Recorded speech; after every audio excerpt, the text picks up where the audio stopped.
Olá, gente, boa noite. Valéria já chegou aí, muito bem, querida, conosco. Hoje nós estaremos dando início, a uma série de diálogos aqui no Instagram, @professora Suelen Tarsila, E é com muito prazer que nós estaremos daqui a pouquinho recebendo, a nossa gestora Gilva Márcia Moura, da Escola Felisberto de Carvalho. Então eu já solicito aos estudantes, vários estudantes já estão conosco aqui, e eu peço que vocês compartilhem com os outros colegas, para que a gente possa fazer esse diálogo mais interativo possível. Nós temos uma série de questões a serem discutidas, curiosidades, Então desde já, bem-vindo a todos, Muito bem-vindo a todos. Desejo uma boa noite, E que tragam suas dúvidas, suas inquietações para essa nossa conversa, certo? Vamos chamando todo mundo, chamando o pessoal aí para se unir, nesse momento de discussão e de acréscimos aí que a gente precisa tanto em nossa educação, certo? Vou mandando logo um alô para os colegas, que já estão aqui conosco: Maristela, Michele, Valéria, Jefferson, Muito bem, muito bem, muito bem. Ficamos muito felizes, com a participação de vocês. O Wilson, querido, abraço, certo? Muito bem-vindo. Tudo bem, graças a Deus. Grande abraço para você. Raíza, Juninho também, Sumara, mais uma vez conosco. Abração, querida. Nós daqui a pouquinho, para quem está chegando agora, iremos começar uma conversa com a gestora da Escola Felisberto de Carvalho, para discutir um pouquinho aqui a respeito do papel da escola, os desafios que a escola está enfrentando nesse período, de mudança, vamos dizer assim, das nossas rotinas, das nossas atividades, das nossas interações, Então isso se configura também como um desafio tanto para o professor como para o estudante, o gestor e todos que estão envolvidos na educação e nas outras esferas, e espaços sociais. Então, movidos por essa curiosidade, nós decidimos, criar esse quadro aqui, Diálogos, como o próprio nome já diz. É um espaço de conversa mesmo, de troca, um espaço que a gente deseja que seja muito interativo e que agregue, aspectos positivos ao exercício da prática docente. Então, hoje nós estaremos com a professora, Gilva Márcia Moura, que atua como gestora, como eu apresentei anteriormente. Na quinta-feira, às 19 horas, nós estaremos recebendo também uma psicóloga, Priscila, que vai tratar um pouco os aspectos psicológicos da crise, o perfil do professor, como é que se aprende, ou como é que se pode aprender em situações de estresse assim, Eu estou vendo várias pessoas acenando, Muito obrigada pela presença. Espero que esteja bom o som, Qualquer coisa, qualquer problema, vocês me dão um retorno aí.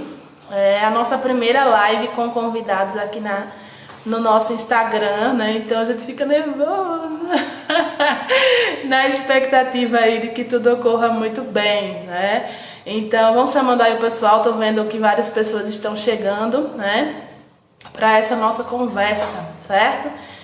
Compartilhem aí com os colegas, certo? Quanto mais pessoas assistirem, melhor. A gente não está preocupado com o quantitativo, Se 1.000, 2.000 pessoas assistiram, não. Mas é a qualidade dessa discussão que está sendo desenvolvida aqui, E algo bom a gente quer compartilhar, com os colegas. Então eu peço que vocês enviem, para os seus contatos o link do perfil, o link da live, E vamos aí ampliando essa nossa rede maravilhosa de conversas produtivas, certo? Deixa eu ver quem chegou mais por aqui. O perfil da SFEC também já está online, Então a qualquer momento aí estamos aguardando a solicitação de entrada da nossa gestora Gilva Márcia para poder participar. Ô, querida Sumara, abraço e saudade também, tá bom? Jefferson tá mandando um alô aí para todo mundo, né? Há quanto tempo, gente? Isso mesmo, faz um tempinho que a gente não se vê no presencial, né? Mas aí estamos tentando cada vez mais nos conectar ou nos manter conectados na perspectiva virtual também, certo? João também está conosco, bem-vindo, né? Jefferson, a previsão é que a gente vá até às 19 horas, né? Depende do ritmo da nossa discussão, mas aí o previsto é que a live dure 1 hora, certo? Lili também está com a gente, né? Abração, querida. A professora Ana Cláudia também está conosco, né? Vitor está perguntando sobre o quiz, a gente conversa isso no WhatsApp, certo? Da turma. Está mantido para amanhã, certo? Eu vou mandar as orientações para vocês lá. Renata, nossa querida amiga também da universidade, está conosco, né? Aguardando a chegada da nossa gestora, Gilva Márcia, para discutir. O tópico da nossa conversa de hoje, gente, eu coloquei lá no início, né? Escola e escolhas em períodos, em situações de crise, né? Então, as nossas perguntas elas vão girar em torno de como a escola está pensando estratégias para poder lidar com essa possibilidade de novas linguagens de aprendizagem, né? Os desafios encontrados pelo professor, pelo estudante, pela visão do gestor, né? E eu peço que vocês elaborem perguntas, né, a esse sentido, né? E compartilhem também conosco as curiosidades de vocês sobre a importância da educação e o papel do ensino-aprendizagem nesses momentos de crise, certo? Nós temos algumas perguntinhas aqui, de vez por outra eu vou estar me movimentando para dar uma olhadinha no computador que eu coloquei aqui do lado, certo? Para a gente ir puxando esse debate. Mas nada impede que vocês também compartilhem conosco as suas inquietações. Na verdade, a gente quer isso, certo? A gente quer ouvir também perguntas de vocês, né? E questionamentos críticos de vocês sobre os desafios enfrentados pelo professor, pelo estudante, nesse momento em que as plataformas virtuais, né, elas são cada vez mais utilizadas para o processo de ensino-aprendizagem. E aí eu já começo a inquietar vocês a respeito dos desafios que vocês estão enfrentando, né? Alguns estudantes meus, os estudantes do primeiro ano, dos segundos anos e do nono A e B, né, já foram desafiados a utilizar, por exemplo, o Google Classroom, a utilizar a Khan Academy, né? E isso tudo foi muito novo para eles. Então, comecem a comentar um pouquinho aí como é que está sendo para vocês esse momento e essas novidades, certo? Deixa eu ver aqui.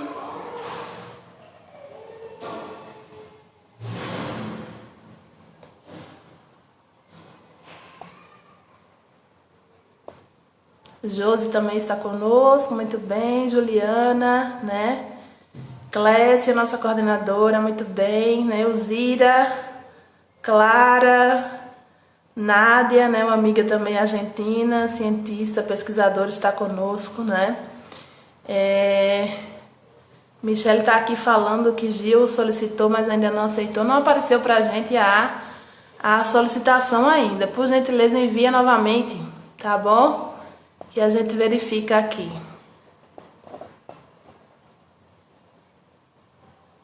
Pronto, apareceu, deixa eu ver.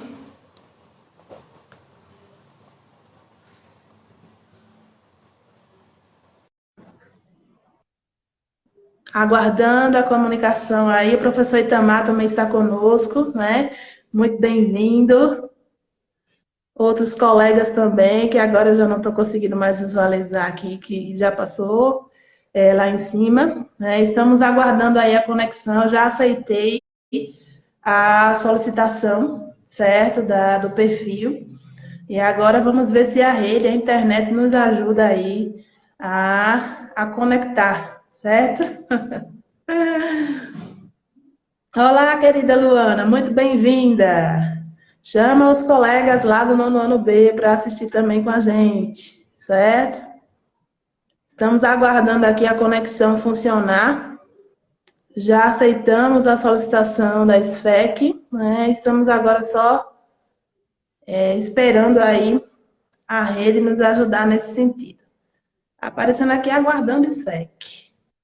SFEC não pôde participar, então eu acho que é algum probleminha aí na rede, na internet, não sei de vocês, Gil, Michele, por gentileza verifiquem aí se há algum problema de conexão de dados.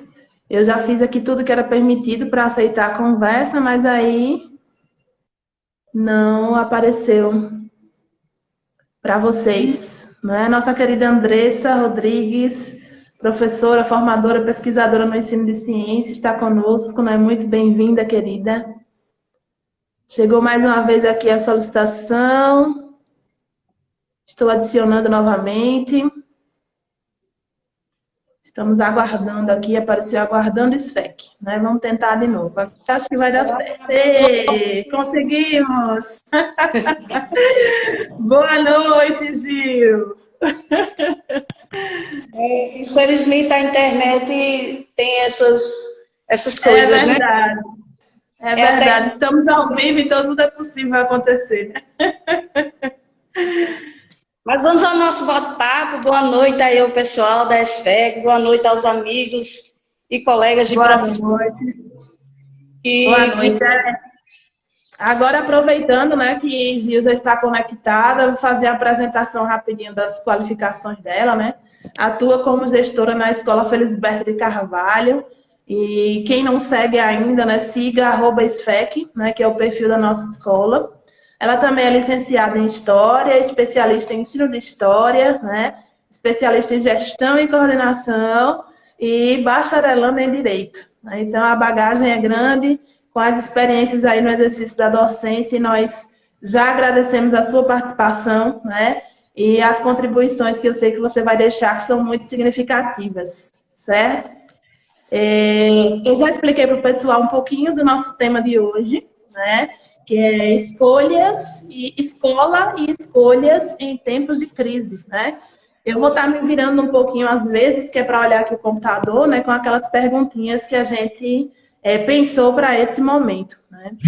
E aí, para a gente começar, dar um pontapé inicial aí, o nosso diálogo, né? Eu queria te perguntar, enquanto gestora, né, quais são os desafios que você está enfrentando nesse período, né? Porque, querendo ou não, a gente foi pego de surpresa, né, com essa interrupção das aulas e com essa nova postura e processos de ensino-aprendizagem. Então, eu queria te ouvir um pouquinho a respeito disso. Boa noite a todos, né? É sempre um prazer a gente dialogar com o Suelen. E trazer para o grupo, né, esses desafios, né? De repente a gente se vê numa pandemia. E agora o que fazer? A sociedade, ao longo do tempo, vem desenvolvendo uma tecnologia, a gente vive na época da tecnociência, mas nunca foi tão importante ao longo desse tempo quanto hoje. Estamos todos intermediados pela tecnologia e a educação, né, que se dizia arcaico em algum momento, não se fez uso da tecnologia, agora é imperativo a gente usar essa tecnologia no sentido de se aproximar cada vez mais do nosso estudante que está nesse momento em isolamento social, por uma medida de contingência de um vírus, e também se aproximar das famílias, né? Então, a tecnologia nesse momento é a principal ferramenta para o meio educacional. Nós vemos aí o desafio, às vezes, pelo acesso a esse tipo de tecnologia, né? Embora nós afirmamos muitas vezes que estamos imersos nessa sociedade do conhecimento e da informação, né? Muitas pessoas ainda estão afastadas desse processo. E aí eu queria saber mais um pouquinho a respeito das estratégias que estão sendo criadas, né? Para mobilizar a participação desse estudante, manter ele engajado nesse processo de ensino-aprendizagem, né? Não só ele, mas também os professores e toda a comunidade escolar. A SFEC, em particular, sempre esteve antenada com as questões das mídias sociais, né? Então, a gente sempre esteve projetando o trabalho, lançando o trabalho dos professores e alunos pelo Facebook e também pelo Instagram. Então, de certa forma, a gente sempre manteve esse paralelo com a tecnologia. No entanto, a interatividade sistematizada, a gente está aperfeiçoando, né, com essa nova demanda.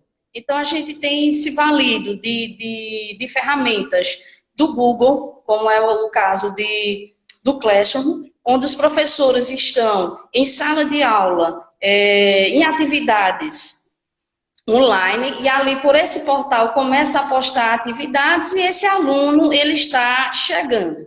Obviamente que a gente está com um grande desafio, porque nem todos os alunos, né, têm acesso ainda a essa internet. Assim como também a gente tem um grande número de alunos que é de zona rural, o que também, de certa forma, é uma barreira para essa comunicação. Então, a gente, na medida do possível, né, tá lançando, chamando a atenção nas redes sociais, para que esses alunos também sejam multiplicadores, né, trazendo para os grupos de WhatsApp, levando aos demais colegas a vir participar também. Mas é sim, um grande desafio. O professor Alexandre, ele colocou uma pergunta para a gente, né? A gente vai estar contemplando, tá, Alex? Daqui a pouquinho, muito obrigada. E os demais também que estão com alguma pergunta, podem ir mandando aí que a gente vai anotando, né, à medida que vocês vão enviando, certo? Eu concordo com você, Gil, a respeito desse desafio, né, que a gente está enfrentando e como nós docentes estamos procurando nos fortalecer nesse momento, né?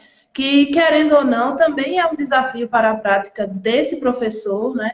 Pensar novas ferramentas e pensar estratégias de engajamento desses estudantes, tentando ampliar esse alcance aí, levando em consideração essas situações muito específicas que você coloca dos estudantes que ainda não têm acesso, né? Muitas vezes a celular, muitas vezes a internet, né? A próxima pergunta que eu tenho é exatamente sobre essas medidas adotadas, né, pelos sistemas educacionais. O governo do estado está com essa proposta de lançar, né, esse desafio aí do Educa PE. Alguém mandou uma pergunta aqui, bem grande. Deixa eu só dar uma paradinha para a gente não perder. É a respeito do PPP, né, do Alessandro também.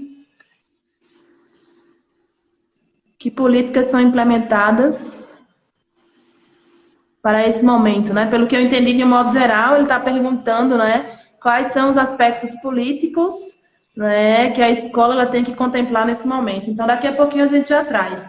Deixa eu só fazer essa pergunta a respeito das propostas, né? Como é que você está enxergando, Gil?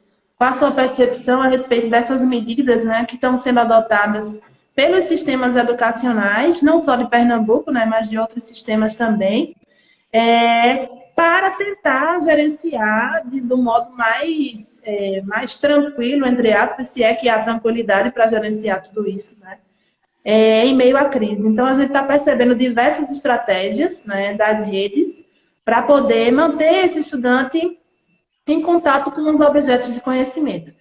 E aí eu queria que você pudesse colocar para a gente qual é a sua visão também a respeito dessas estratégias que estão sendo lançadas. Há uma grande movimentação, né, e interesse por parte do governo do estado, onde ele lança, né, o Educa PE. Através do Educa PE, os alunos vão assistir a essas aulas. No entanto, cabe a cada escola sistematizar a partir dessas aulas atividades e aí lançar para os estudantes. Como eu falei logo de início, a gente organizou plataformas e a partir dessas plataformas é que esses alunos terão acesso a essas atividades. É um momento realmente atípico da sociedade. Eu acredito que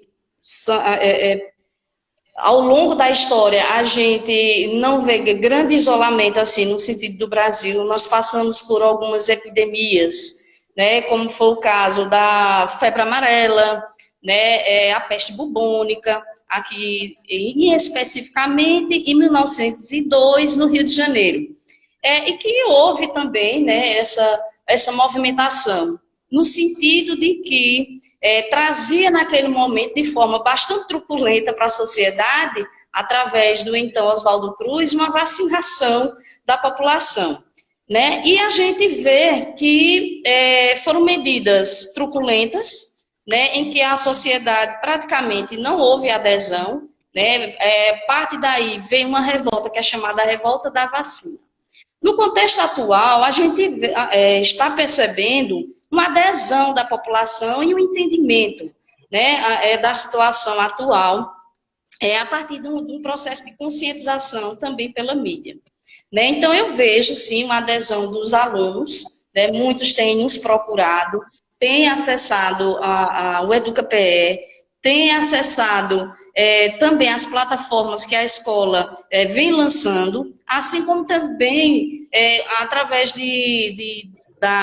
do WhatsApp também, os pais têm nos procurado bastante para entender de que maneira podem ajudar os filhos e ajudar também a escola nesse sentido de interatividade. Então, eu vejo, sim, uma grande movimentação por parte do governo do Estado e do meio educacional, tanto do secretário de Educação como do nosso gerente regional, Flávio Carlos, e em específico dos nossos profissionais da ESFEC, que têm lançado mão de toda uma carga de criatividade, de tecnologia, de planejamento, para que essas aulas cheguem aos nossos alunos e a gente possa manter um ritmo, uma rotina também de estudo, mesmo em meio a essa pandemia.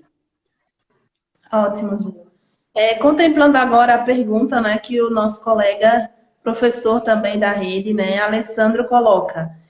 A questão da cultura digital e dessa vivência da prática educativa. Né? Como o questionamento que ele colocou agora por último foi por que não haver uma preparação desses profissionais prévia, né, a toda essa crise, né? E sim está tendo que se lidar agora frente aos problemas. Eu vou passar essa pergunta para você também, mas aí eu já gostaria de levantar, Alessandro, aspectos relacionados à questão da formação inicial e continuada desse professor, né? Nós estamos também na universidade enquanto pesquisadores, você também está, né? Faz pesquisa na área de ensino de ciências e temos acompanhado esse debate sobre a urgência de uma reformulação nos processos formativos desse professor. Tanto na perspectiva das diretrizes curriculares nacionais para a formação inicial, quanto na perspectiva de programas de formação continuada que contemplem esses novos desafios da prática docente, né? Então, essa nossa angústia de uma preparação prévia, né, a necessidade de uma preparação prévia, ela não é de hoje, né? Ela já vem de muito tempo. Nós estamos apontando para uma escola do futuro, mas que, na verdade, esse futuro já está bem batendo a nossa porta no presente, né? Então, eu gostaria que Gil também fizesse as colocações a respeito da pergunta dele. O futuro chegou, né? Estamos neste presente intermediado por uma pandemia, né? E como diz o saudoso Paulo Freire, educar é impregnar de sentido o que fazemos a cada instante. A tecnologia ela é um complemento. O diferencial ele sempre vai ser o profissional, ele vai ser o professor.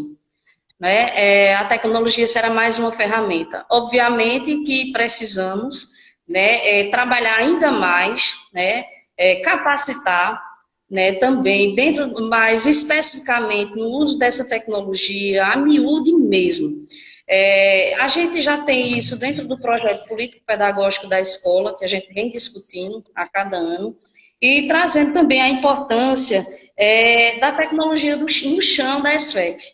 Né? Então, sem sombra de dúvida, ainda o profissional é quem fará a diferença. Mas a tecnologia hoje ela é imperativa. Tem que ser realmente levada à comunidade escolar, partindo da escola, né, fazendo uso inteligente dessa tecnologia, para que também não aconteça apenas uma mera reprodução, mas que seja algo significativo, tanto para esse aluno, como para a sociedade como um todo. A partir dela, transformando situações. Muito bem, muito obrigada. Enquanto você estava falando, eu estava atenta, mas também estava em busca de outras perguntas aqui. E aí o Jefferson colocou a questão de, será que depois do isolamento, né, será repassado a continuidade de atividades também nessa perspectiva online? Sem dúvida, né? A gente não vai ser mais o mesmo, né? esse momento sempre foi muito esperado, sempre foi muito debatido pelos estudiosos e pesquisadores, né? A gente sempre falou muito de uma pós-modernidade, mas a gente ainda ficava pensando o que seria essa pós-modernidade, somente por aquele viés tão crítico, que seria apenas um momento de angústia, um simulacro, onde as pessoas apenas iriam se ver dentro dessa mídia. Não. A pós-modernidade também mostra que essa tecnologia, ela vem também para transformar. Então, sem sombra de dúvida, está se anunciando, está em fase de efervescência, e logo mais à frente a gente vai entrar num período de acomodação, no sentido dessas ferramentas fazer parte do cotidiano de todas as escolas. Sem sombra de dúvida, a escola, para o meio educacional, haverá uma grande revolução no sentido do ensino, no sentido de posturas pedagógicas, sem sombra de dúvida. Com certeza. Eu tive a oportunidade de estar conversando com alguns estudantes também, perguntando, né? A gente fez até uma enquete aqui, se eles tinham começado a usar o Google Classroom só após esse período de isolamento, ou se já utilizavam antes, né? E aí vários professores, estudantes responderam que começaram a usar a partir de agora, né? A partir dessa urgência.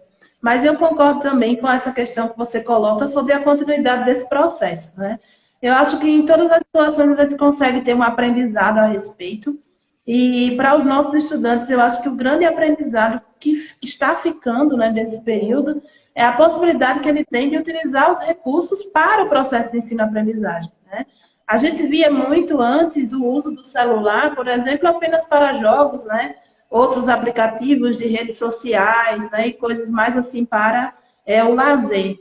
Mas eu tenho visto a busca dos estudantes também por aprender e por questionar cada vez mais sobre o uso dessa ferramenta para a aprendizagem, né? Então, eu fico feliz, né, com esse questionamento, com essa inquietação e com a participação deles, né, no sentido de também se engajar nessa busca por algo novo, né?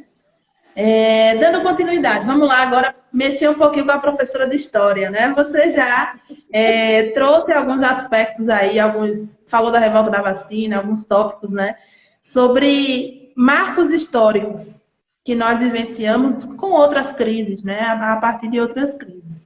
E aí a pergunta que eu pensei foi a seguinte: como professora de História, desculpa aí, a voz falhou agora, estou me recuperando de uma gripe, né, mas até então acho que não foi coronavírus.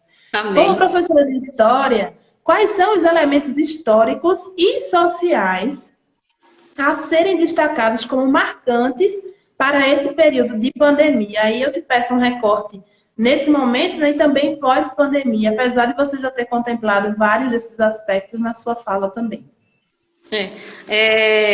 A história, ela traz, assim, um histórico de pandemias, de epidemias muito, muito grande, né? E, curiosamente, é até engraçado, porque algumas pessoas a gente vê usando as palavras como se fossem palavrões, né? A gente vê sempre alguém falando assim: isso é uma peste bubônica, né? E vocês entender o que foi essa peste bubônica. Então, a gente vê naquela região ali da Europa, na Ásia, entre 1333 e 1351, a questão da higiene, né? Que não tinha-se saneamento básico, e aí com a proliferação de ratos, dessas pulgas, né? A picar as pessoas, e aí ia trazendo essa epidemia. Então, a gente vê que nessa sociedade, nessas regiões, houve também uma busca por melhoramentos das questões sanitárias. E aí a gente vai caminhando, aí vai encontrar a cólera também, já em 1817, 1824, que também perpassa por uma questão de higiene, de conscientização, principalmente do poder público, né? Aí vem a varíola, a gripe espanhola, e especificamente, como eu já citei anteriormente, aqui no Brasil, a gente vai ver um fato muito curioso, né? Em 1902, com o então presidente da época, Rodrigues Alves, em que ele ficou muito preocupado. Ele queria fazer uma grande reforma no Rio de Janeiro, e essa reforma ela acabou que expulsando certa população do centro E aí veio a questão dos morros, a questão da periferia, e com isso também toda uma carga de falta de planejamento também das redes sanitárias. E o que vem acarretar com isso? O desenvolvimento de mais doenças. E aí a febre amarela, né, e a peste bubônica também assola o nosso país. A partir disso, né, todo um estudo sanitário, ele passa a ser revisto, certo? Também há uma pressão social muito grande, né, a partir dessa população que também almeja, né, ter essa condição de uma melhor saúde, certo? E também a gente vê o aproveitamento das questões políticas, né? Dentro desse momento tão marcante para aquela sociedade, a gente vai ver as oposições políticas, né? Os adversários, né? Onde aí vai ver, como eu citei antes, a questão da revolta, porque de forma truculenta, em uma sociedade que era tão arcaica, né, a obrigação da vacina de mostrar o braço, por exemplo, de uma mulher era algo extremo. Né? Então, aí a gente vê, né, que os meios políticos também passam a se aproveitar da situação para angariar lá na frente votos e até a assunção de um poder.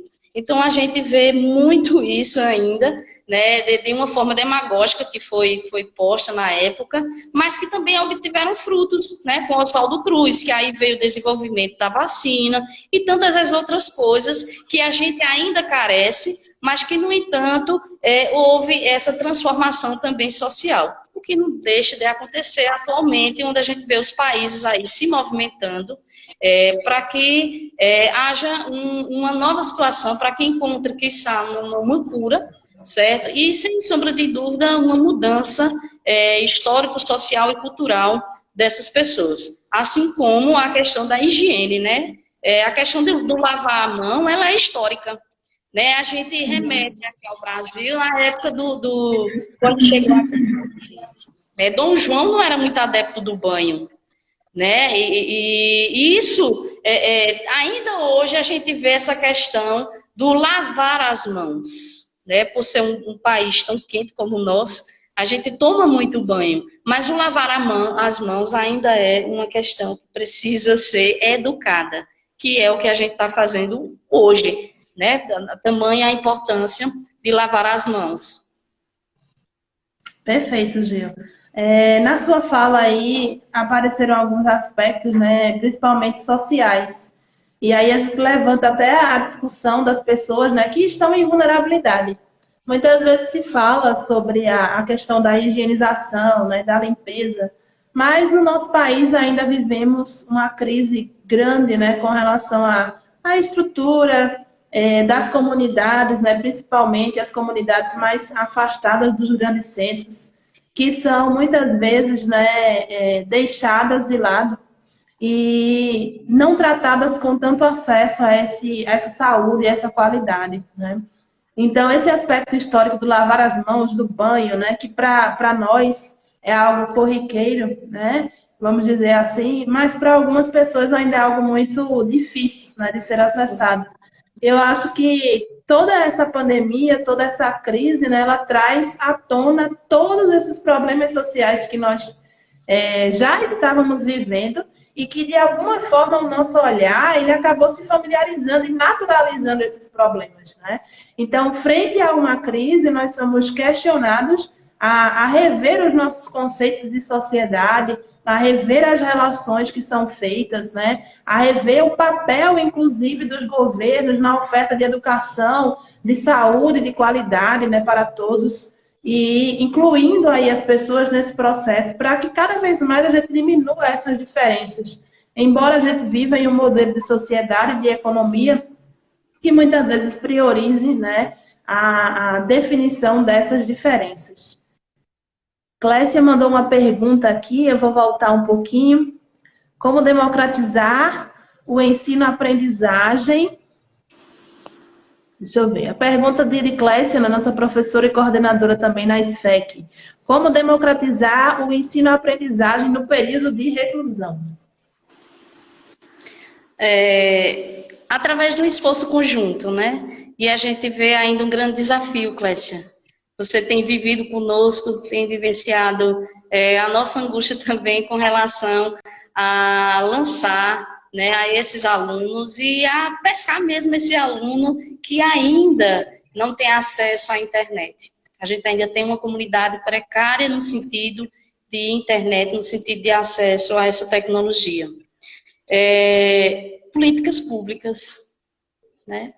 E aí a gente, nesse momento, a gente também está dizendo, né, através da nossa secretaria, que precisa ampliar, né? A gente precisa atingir aquele aluno que está lá na zona rural, né? Aquele aluno que ainda não tem um celular mais avançado, que ainda não tem uma internet que seja operante e significativa para que ele possa participar. Então, esse realmente, Clécia, é o principal desafio da gente. Democratizar essa tecnologia, buscar esse aluno para interagir com a gente.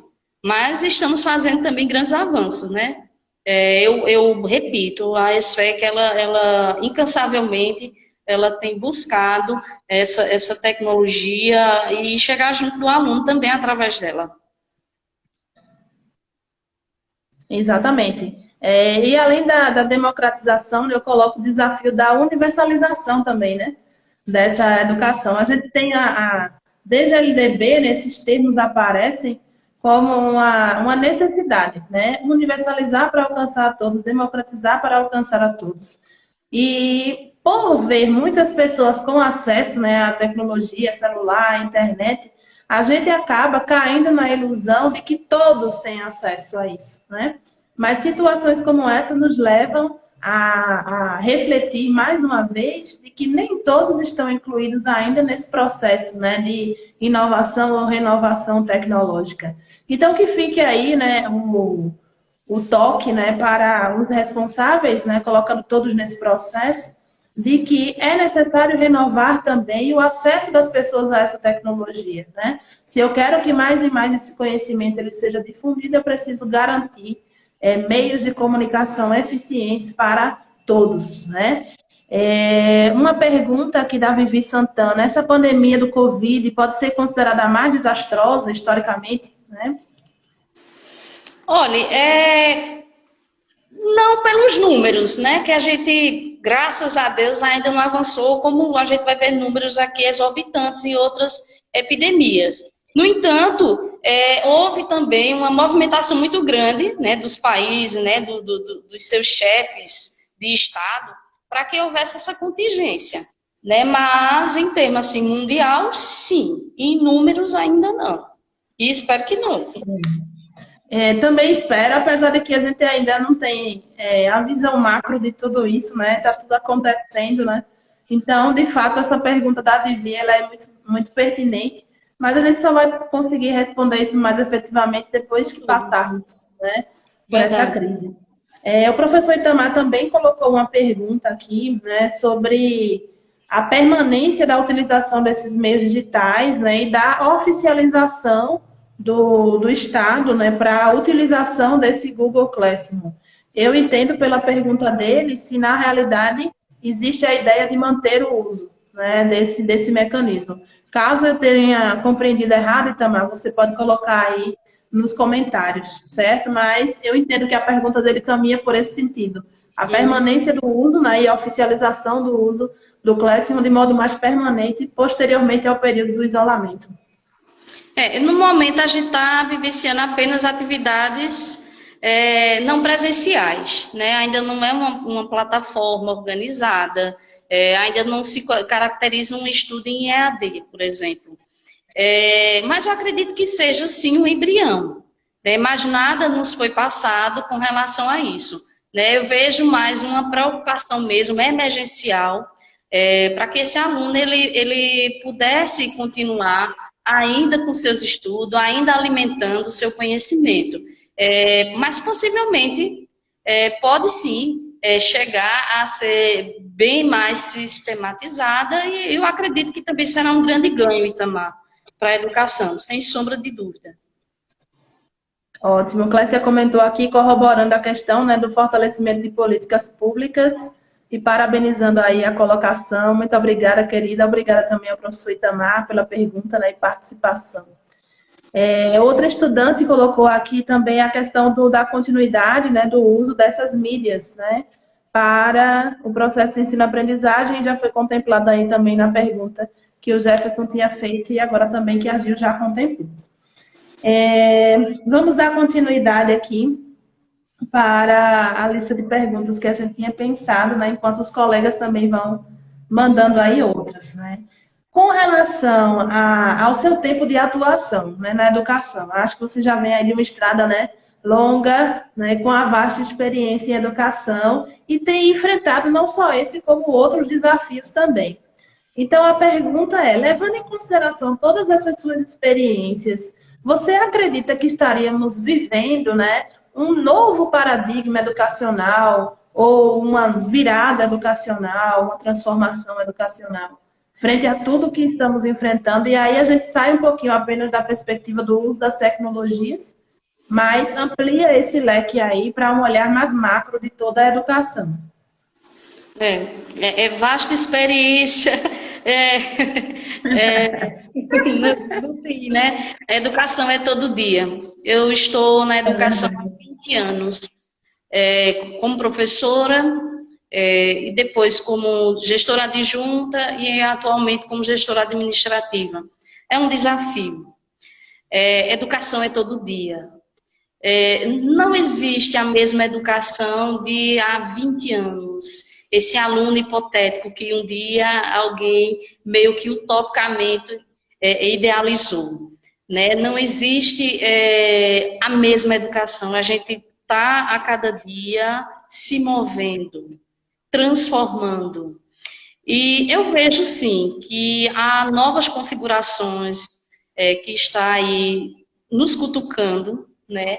E dizendo a todo instante que a gente precisa se mover, a gente precisa mudar, a gente precisa trazer as pessoas, o aluno, a comunidade, os pais desse aluno também a se mover, a perceber a importância que é a educação, em todos os sentidos. Somente através da educação que a gente pode transformar. Os desafios, eles são os mais diversos, né? E a gente ainda pensa naquele aluno que não teve condição de estar assistindo essa live, que não teve condição de estar acompanhando ainda o Educa PE, e que está realmente em isolamento, se comunicando apenas com os seus ali na casa, né? Então, a gente vai também de encontro às emoções, né? Tem outra frase de Paulo Freire que eu gosto bastante de usar, que diz: me movo como educador porque primeiro me movo como gente. Antes de ser educador, antes de ser gestora, a gente é gente, né? E a gente chega perto, né? A gente busca entender, né, como está passando esse aluno. Então, realmente é um momento desafiante, angustiante também, porque a gente está aqui conversando, mas intermediado por uma tela, e o meu fazer é apenas nas palavras, né? Apenas nas palavras. Então, assim, eu vejo novas configurações, mas eu também vejo que é preciso que a população e que minha comunidade, ela busque essa transformação, que ela se veja dentro desse processo e participe. Não deixe somente a atividade pedagógica nas mãos dos professores e da escola, mas que ela seja ativa, que ela seja significativa e que entenda que a gente pode mudar, mas se a gente estiver junto. É verdade. Eu acho que as famílias, né, ao ver toda essa mobilização, elas começam a entender um pouco mais a importância do seu papel, né, de estar presente na educação dessas crianças, desses jovens, né? E quando a gente fala em uma mudança paradigmática, um novo estabelecimento de um novo modelo, como eu sempre digo, né, a escola ela sofre influência direta da sociedade e também é um elemento ali, né, é um ecossistema, como a gente diz, que também influencia a sociedade. Então, como todas as áreas do conhecimento, né, e da informação e da sociedade. Eu acredito que a escola ela não será a mesma, né? As relações não serão as mesmas, a visão de tudo ela vai ser muito diversificada frente a tudo que nós estamos passando, né? Sendo impostos a passar, vamos colocar assim, né? E quando a gente pensa o valor da educação nesse momento, né, essa união que está sendo proposta, né, dos cientistas, dos diversos pensadores, das diversas áreas do conhecimento, inclusive em aspectos mais solidários mesmo, né? Então, há, de certa forma, uma diminuição dos egos e uma vontade de fazer diferente, né? Então, a gente começa a ver que eu preciso também de estrutura, eu preciso de políticas educacionais, eu preciso de investimento em saúde e educação, mas eu também preciso de pessoas, né? Como você coloca, sensíveis e dispostas a olhar para esse outro, a olhar para a sua atuação docente, a olhar para o seu potencial de intervenção enquanto formador, né? Nesse universo do processo de ensino-aprendizagem. Muitas vezes, né, na rotina do dia a dia, né, esmagados por tantas demandas, a gente acaba esquecendo de tocar o outro, de olhar o outro com esse aspecto mais humano, né? Levando em consideração as diferentes inteligências, os diferentes tempos de aprendizagem. Então, eu acredito, né, somando aí também ao que você já coloca, que é uma grande mudança pela questão da humanidade, da sensibilidade das pessoas, né, para estar com o outro, inclusive sentindo essa ausência física, né, que você coloca. E aí alguns estudantes nos grupos do WhatsApp até compartilharam: professora, nunca imaginei que eu fosse sentir tanta falta da escola, né? Porque a escola, ela faz parte da rotina desse estudante, né? Ali que ele traça relações ali interpessoais, intrapessoais, né? E desenvolve as suas inteligências, né? Então, excelente aí sua resposta, gente. Deixa eu ver mais aqui alguma. Né? A gente está quase chegando ao fim, parece que essa uma hora voou, né? Quando a conversa é boa, acontece isso, né, Gil? Verdade. Deixa eu ver aqui mais uma pergunta, né? Algumas que eu já tinha passado para você, a gente acabou puxando, né, e contemplando aí ao longo da nossa conversa. Né? Eu falei um pouquinho agora de inteligências e de competências, né, que são exigidas aí na formação do professor, né, na perspectiva profissional do professor, mas também exigidas para esse estudante. E aí eu me questiono, e agora também estou me colocando enquanto professora, né, sobre o tempo de aprendizagem de cada estudante. Frente a essa nova conformação, né?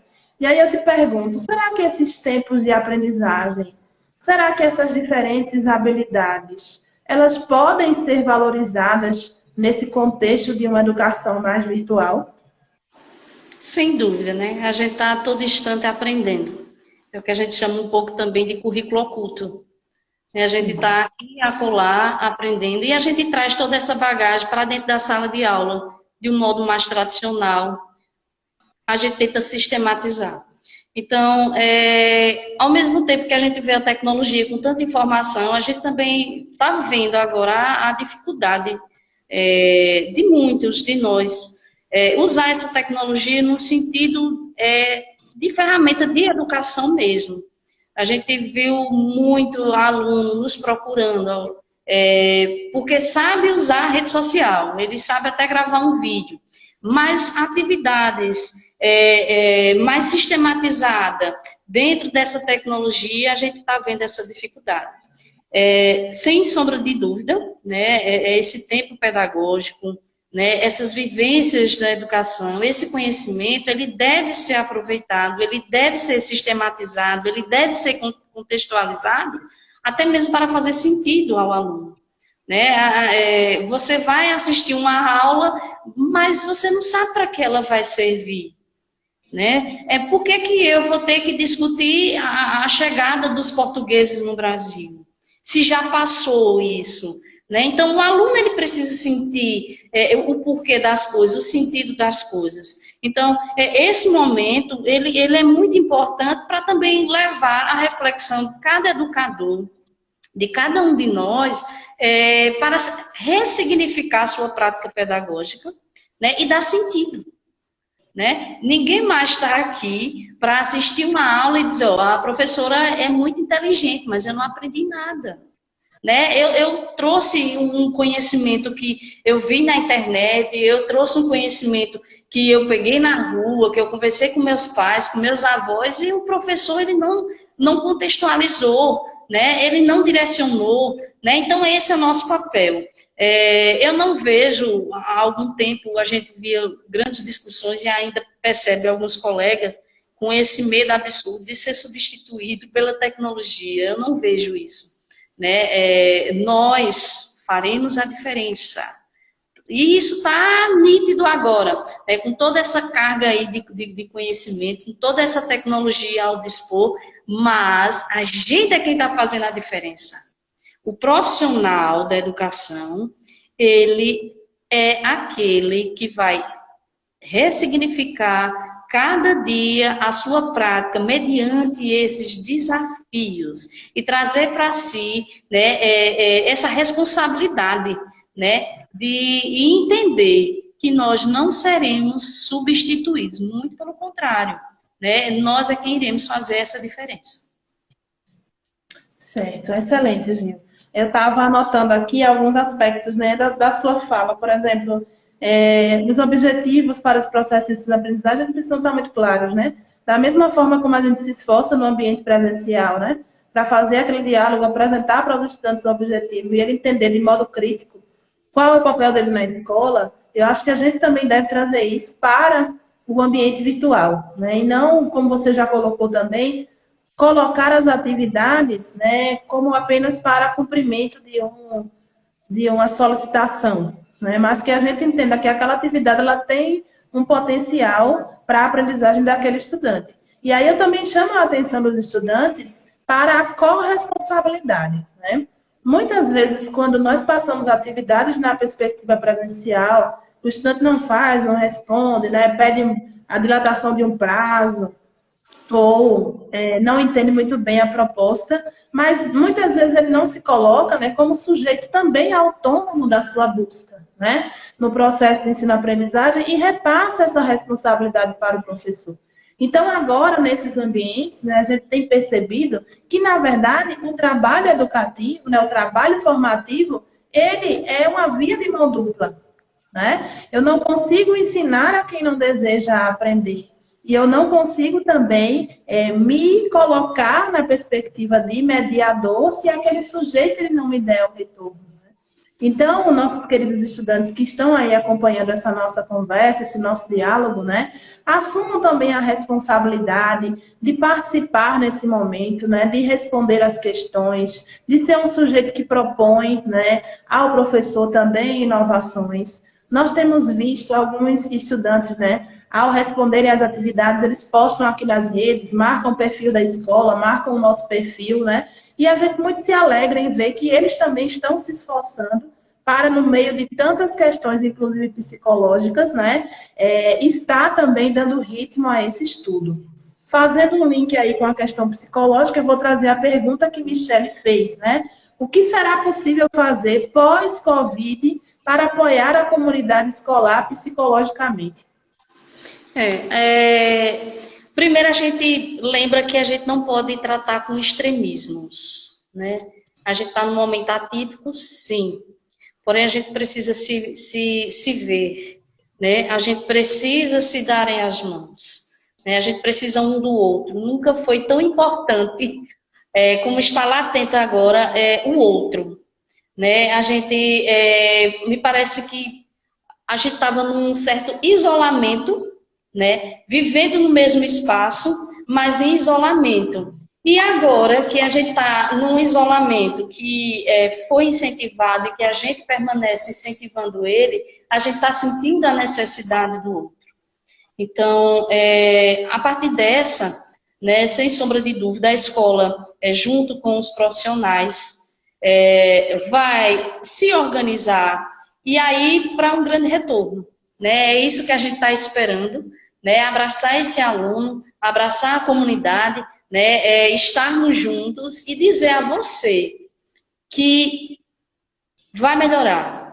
E a gente vai voltar para o nosso convívio social e todas as atividades, todas as brincadeiras, né, todo um convívio, toda aquela sistemática e ambientação que a gente vivia na SFEC, ela vai acontecer novamente, certo? E não se aperrear, usando uma palavra bem nossa, bem nordestina, não se aperreie, porque vai passar. E a gente vai voltar muito mais fortalecido, né? A gente vai estar ainda mais sabendo aproveitar um ao outro, que talvez a gente tenha deixado de lado, mas que nesse momento a gente sentiu falta e está vendo o quanto é necessário. Então, o grupo da SFEC está sempre em contato, né? Assim, de modo online. Os nossos profissionais estão todos sensíveis à causa. Eu conversando com os colegas, e é sempre o mesmo discurso, a gente nunca trabalhou tanto como está trabalhando agora, porque é uma nova configuração, e eu vejo a todo instante o profissional SFEC preocupado, ele preocupado em trazer algo que seja significativo para você, aluno SFEC. Então aproveite, mova-se, mexa-se, procure, queira, porque a gente está fazendo essa movimentação para você, tanto para a gente se sentir também útil enquanto gente, enquanto educador, mas porque também sensível ao momento, a gente quer você perto, a gente quer você aprendendo, a gente quer você ainda com o mesmo sentido de que lá no final do ano a gente vai fazer o Enem, a gente vai fazer uma prova externa, a gente vai fazer os projetos da professora Suelen, que são tantos, né? A gente tem aí a primeira mocinha, né? Que a gente está na esperança realmente que ainda vai acontecer e vai, né? A gente ainda está recebendo os trabalhos, né? Logicamente com novas datas, mas a gente ainda está com grandes projetos. Né? A SFEC, ela continua, você continua, o profissional SFEC está pensando em você. Então vamos juntos, né? E com certeza seremos bem melhores. Excelente, Gil. Só trazendo aí para a gente já ir finalizando, tá, pessoal? Alguns estudantes perguntaram a respeito de previsão de volta às aulas, né? Como é que se vai se organizar esse calendário escolar. A Fernanda também está perguntando como é para ser feito esse registro das atividades que está sendo passada no Classroom. Se é apenas na perspectiva virtual, se é para colocar no mesmo caderno que utiliza na aula, para colocar no caderno à parte, para a gente orientar um pouquinho nesse aspecto. E aí, antes de você responder, né, eu vou dar em primeira mão aqui a notícia, tá? Para quem está com a gente, né? Já conversei com o Gil sobre isso, algo que muito nos alegra, né? Hoje eu vi a notícia de que nós, né, enquanto SFEC, enquanto Mocim, nos tornamos filiados à Ciência Jovem, né? E aí alguns dos nossos estudantes já participaram da Ciência Jovem, e isso nos dá espaço, né, para trabalhos que serão apresentados na Mocim serem premiados, né, indicados à apresentação na Ciência Jovem, assim como também nós somos filiados à Feira de Ciências do Agreste. Então, você, professor, você, estudante, né, que ainda não começou a fazer sua inscrição, a fazer a submissão dos projetos, corre, né? A gente já alterou o prazo no site, né? Já está liberado para envio dos resumos, certo? Logicamente que a gente ainda não sabe sobre a data do evento, né? Que estava prevista para maio, mas aí com essas mudanças a gente só vai conseguir fechar quando retomar o calendário, né? Mas continue se inscrevendo. Né? Aproveitando aí a deixa de Gil, comentário sobre a Mocim, certo? Aí a gente faz essas perguntas, né? E já vai finalizando a nossa conversa, tá bom? Pode respondê-las. Com relação aí sobre o retorno, a gente ainda não tem, certo, oficialmente, nenhuma previsão de retorno.